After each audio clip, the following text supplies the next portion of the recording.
O assunto de hoje, Will, é em relação a potenciais sanções, né, do governo norte-americano, não para o Brasil,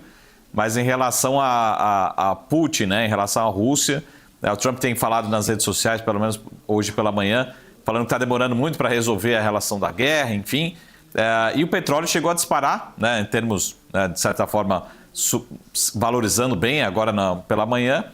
Agora voltando um pouquinho, mas a minha pergunta é, olhando para o copo meio vazio, né, em relação à inflação, será que a inflação norte-americana, como você bem colocou assim, tem uma tendência de queda, mas também ainda está em patamares, de certa forma, um pouco desconfortáveis, mas será que tem um cenário, né, o que está no preço de inflação, de projeção de inflação,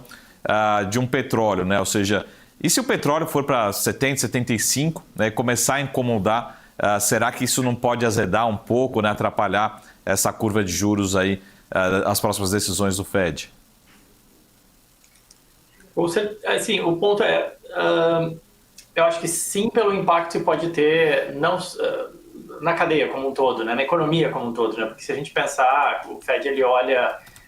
núcleo da inflação que exclui preço de alimentos e energia, né, até porque ele não consegue controlar isso, ele pode jogar a inflação, ele pode jogar a taxa de juros lá na lua, que ele não vai conseguir reduzir o consumo de gasolina, né, quando muito influenciar a venda de carros.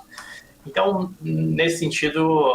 obviamente o petróleo é algo importante porque ele acaba entrando na economia, entrando na cadeia e eventualmente gerando uma pressão de custos que aí sim pode ser passado para produtos, para serviços e por aí vai. Tá? Então, com certeza,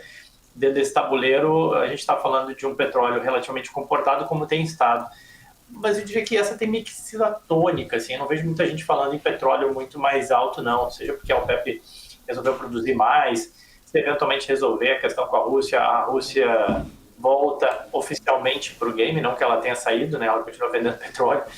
mas ela voltaria mais oficialmente, isso poderia gerar uma pressão no preço do petróleo. Então, eu diria que sim, se a gente tiver uma alta de petróleo, dá uma desarrumada ainda maior nesse cenário de inflação, mas hoje não vejo como um cenário base, assim, ninguém falando muito de preço de petróleo muito mais elevado, até porque a economia americana está desacelerando, a europeia desacelerou, enfim, tem alguns receios em relação a crescimento econômico.